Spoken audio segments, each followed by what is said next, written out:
No início da era dos processadores miniaturizados, semelhantes ao que conhecemos hoje, eles acessavam as instruções e os dados diretamente da memória principal, também chamada memória RAM. Mas com o avanço dos processadores e dos algoritmos, buscar dados em uma memória dessa velocidade se tornou um gargalo. Para resolver isso, foi adicionada uma memória de baixa capacidade, porém altíssima velocidade de escrita e leitura, para salvar temporariamente os dados e instruções mais importantes, e então receber os resultados do processador e salvar temporariamente até repassá-los à RAM.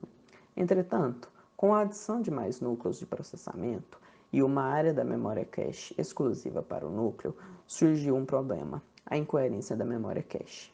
Por exemplo, suponha que o cache do Core 1 pegue o dado quantidade de maçãs da memória, que valia 10, e, após o processamento de que 3 maçãs foram retiradas, a variável tem valor 7. Entretanto, enquanto esse dado não for retirado do cache, a RAM não será atualizada. E se, porventura, o Core 2 precisar operar a subtração de 2 ou outras maçãs, ele ainda receberia o valor 10 da memória, seu processamento resultaria em 8. Ou seja, o resultado que se esperaria receber, 5, e os dados gerados por cada core, 7 e 8, são incoerentes. Diante dessa problemática, foram propostas algumas soluções. A primeira, e sem dúvidas a mais simples de se compreender, é o uso de uma memória não cacheável. Como o próprio nome sugere, não é possível transferir para o cache os dados dessa parte da memória.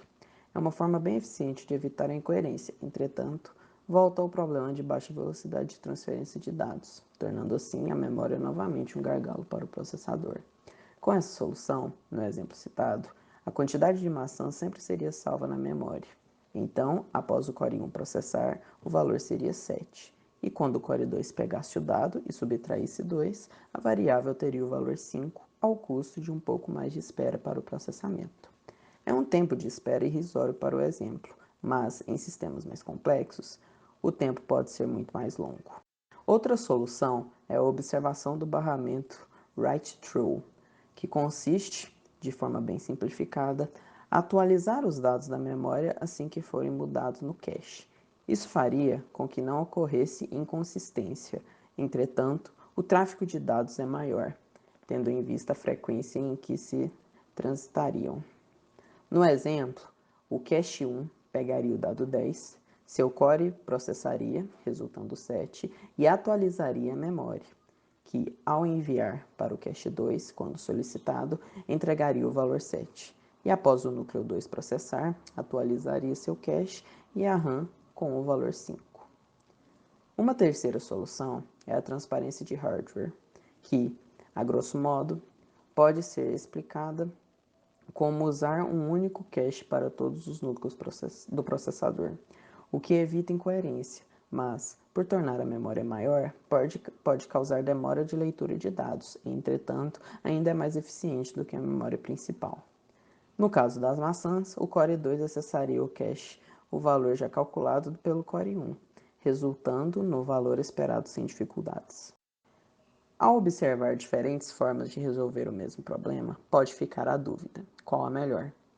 E essa pergunta talvez não tenha resposta, ou melhor, a resposta depende do contexto, já que em alguns sistemas a economia financeira é preferível à eficiência, em outros, o caso é o contrário, já que aderir à memória não cacheável é mais barato do que observar um barramento write-through.